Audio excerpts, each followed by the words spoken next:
My son stood up at his graduation dinner, tapped his wine glass with a fork, and said 5 words that would end our relationship forever. My mom is a failure. The restaurant went silent. 50 people, family, friends, his professors, all stared at me while his girlfriend held up her phone, recording every second of my humiliation, a smirk playing across her lips. My name is Patricia Hayes, and this is the story of how one sentence destroyed my son's future and taught me that sometimes the cruelest lessons come from the children we sacrifice everything for. Before I tell you what happened next, let me know where you're watching from. Drop your city or state in the comments. I'd love to know this story is reaching people who understand what it means to give everything to your children, only to have them throw it back in your face. It started 23 years ago when my husband left. Daniel was only 2 years old, sleeping in his crib when Robert packed his bags and walked out without a backward glance. No explanation, no apology, just gone. The divorce papers came 3 weeks later along with a check that barely covered half a month's rent. I was a 28-year-old woman with a business degree I'd never used, a toddler who needed me, and exactly $417 in my checking account. My parents were gone. Robert's family blamed me for the divorce, and I had no siblings to turn to. It was just Daniel and me against the world.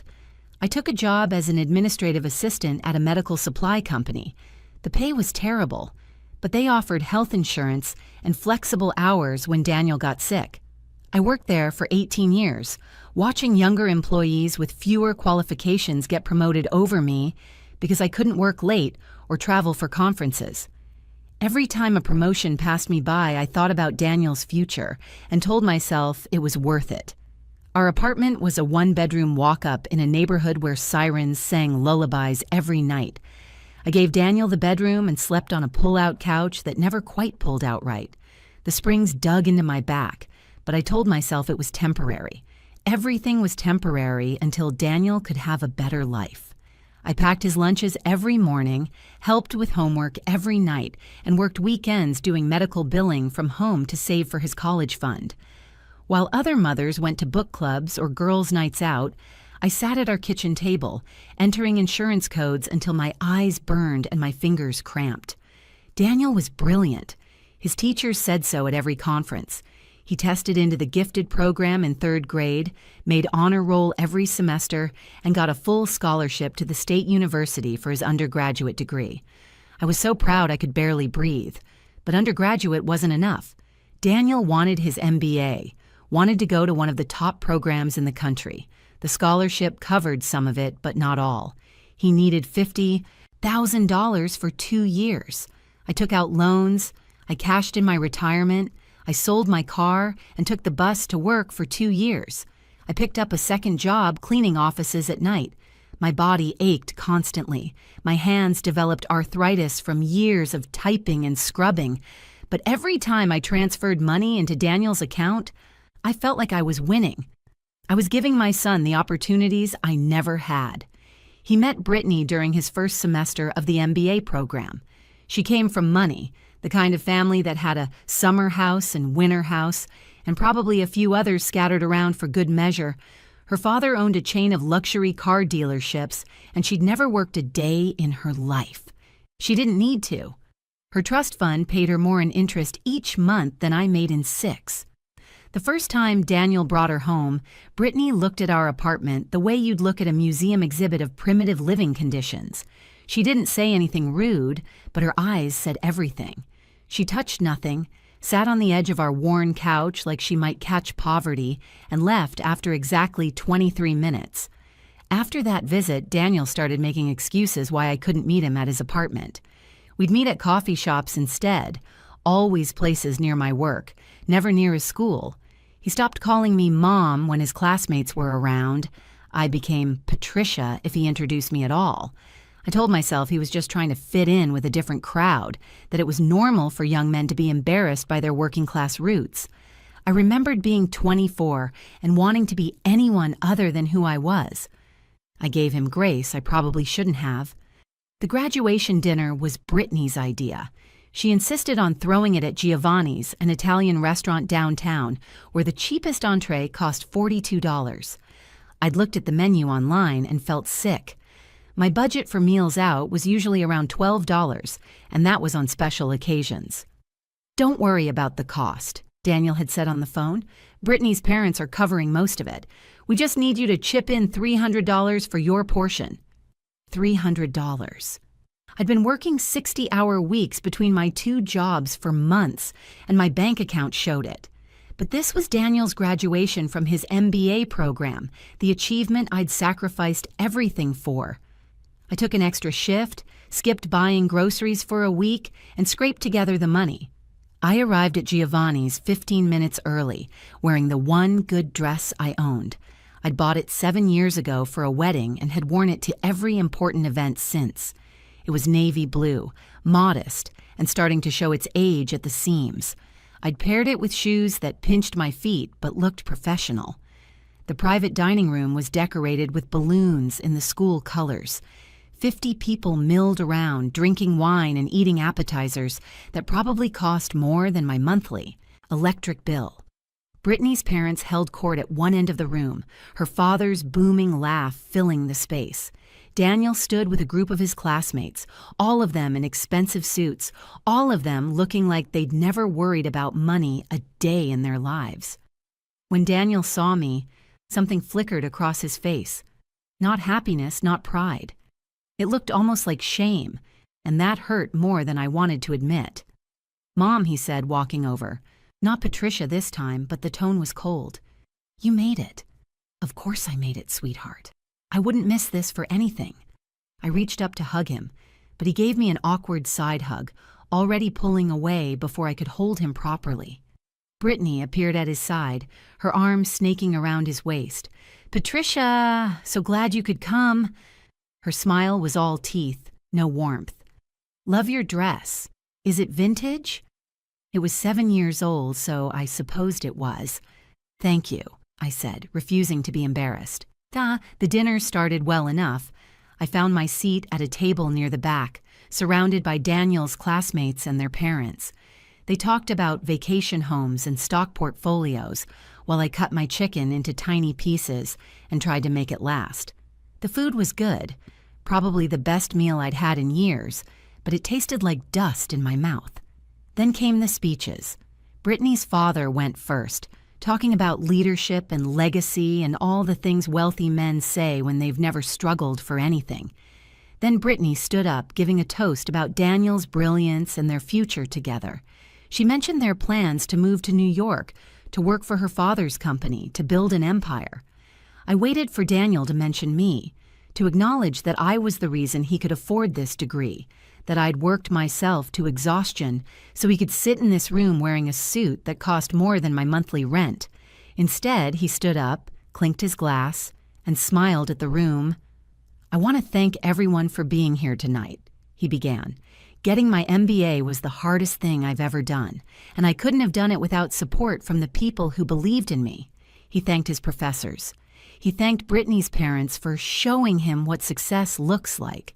He thanked Brittany for standing by him. Then he looked at me. The room was silent, everyone's attention on Daniel. I sat up straighter, foolishly hoping for a moment of recognition, of gratitude. "I also want to address something," Daniel continued, and his voice had changed. It was harder now, with an edge I'd never heard before.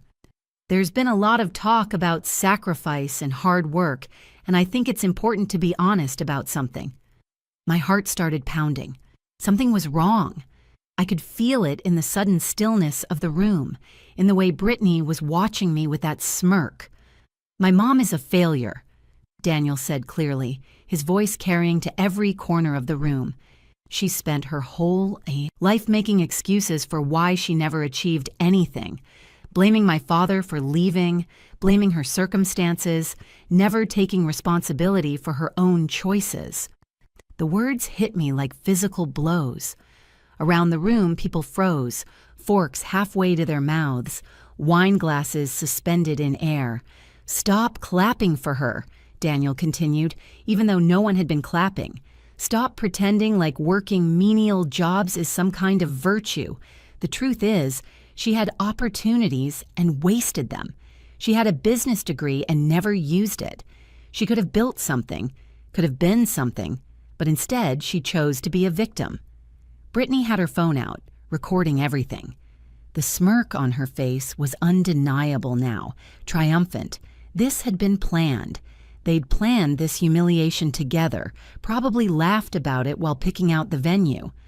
"I'm grateful for what she did," Daniel said, and somehow this felt worse than the insults. But let's be clear, I succeeded despite her, not because of her.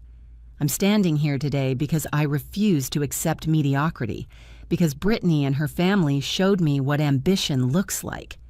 He raised his glass. So here's to success, real success, and to leaving behind the mentality of victimhood and poverty. People didn't know whether to drink or protest. A few glasses rose hesitantly. Most people just stared at me, waiting to see what I would do. I stood up. My legs shook, but I stood up. Every eye in that room was on me, watching the failure, the woman who'd wasted her life, the victim who couldn't take responsibility. I looked at my son, this stranger wearing Daniel's face, and I saw the truth. He was embarrassed by me, ashamed of where he came from. Brittany and her family had spent 2 years teaching him that people like me were beneath him, and he'd learned the lesson well. "Excuse me," I said quietly and walked out. No dramatic exit, no tearful scene. I just left. I sat in my car in the parking lot for 20 minutes, hands gripping the steering wheel, trying to breathe. The arthritis in my fingers made them ache, a reminder of all those nights cleaning offices, all those hours at the keyboard, for this. I destroyed my body for this moment. My phone buzzed, a text from Daniel. "Mom, you're being dramatic. Come back inside." I drove home and cried for the first time since Robert left. I told myself I was strong, that sacrifices were worth it, that love meant putting your child first no matter what. But what do you do when your child doesn't love you back? When they see your sacrifices as failures and your love as weakness? The week passed in a blur. I went to work, came home, stared at the walls of my apartment. I didn't hear from Daniel until exactly 7 days after the dinner. He called on a Wednesday afternoon. I was at my night job, scrubbing toilets in an office building, when my phone rang. "Hey, Mom." His voice was casual, like nothing had happened. "How are you?" How was I? I was broken, humiliated, destroyed. "I'm fine," I said. Good, good. Listen, I need to talk to you about something." I stopped scrubbing and sat down on the edge of a desk. My knees hurt. Everything hurt. "What is it, Daniel?" "So, Brittany and I have been talking, and we've decided to move up the wedding. We want to do it this summer instead of next year." He hadn't even apologized for the dinner, hadn't acknowledged what he'd said or how he'd humiliated me in front of 50 people. He'd moved on like it never happened. "We're looking at venues, and obviously weddings are expensive. Brittany's parents are covering most of it, but there are some additional costs. I was hoping you could help out." I almost laughed. Almost. Help out? Yeah, contribute to the wedding fund. I was thinking maybe $15,000. I know that's a lot, but you could take out another loan or something. You've still got some equity in the retirement accounts you haven't touched, right? $15,000. He wanted $15,000 from the woman he'd called a failure a week ago, from the mother he'd publicly shamed while his girlfriend recorded it. "Daniel," I said slowly, "where would I get $15,000? "I don't know, Mom. Figure it out. You always do. Take out a loan, ask the bank, refinance something. That's what you're good at, right? Making sacrifices?" The sarcasm in his voice was unmistakable. Something inside me broke, or maybe it finally healed. I looked around the office where I was cleaning, at the gleaming desk where some executive would sit tomorrow, making in an hour what took me a week to earn. I thought about my apartment, my aching body, my empty retirement account. I thought about the little boy I'd rocked to sleep every night, the child I'd promised to protect and provide for, and I realized he was gone. The man on the phone wasn't my son anymore. He was someone else, someone Brittany and her family had created, someone who saw love as weakness and sacrifice as failure. No, I said. What? I said no, Daniel. I'm not giving you $15,000 for your wedding. He laughed, actually laughed. Come on, Mom, don't be ridiculous. You've always come through before. This is important. So was your respect, I said. So was treating your mother like a human being instead of an ATM. So was remembering where you came from. This is about the dinner, isn't it? God, you're so sensitive. It was a joke, Mom. Everyone knew it was a joke. It wasn't a joke to me. Fine, I'm sorry, okay? Is that what you want to hear? I'm sorry. Now can we talk about the money? And there it was. The apology that meant nothing, offered only because he wanted something from me. How many times had I accepted these hollow words? How many times had I let him treat me poorly because I was afraid of losing him? I realized I'd already lost him. Maybe I'd lost him years ago. Daniel, I said, and my voice was steady now, calm. You called me a failure in front of 50 people. You said I wasted my life and that you succeeded despite me, not because of me.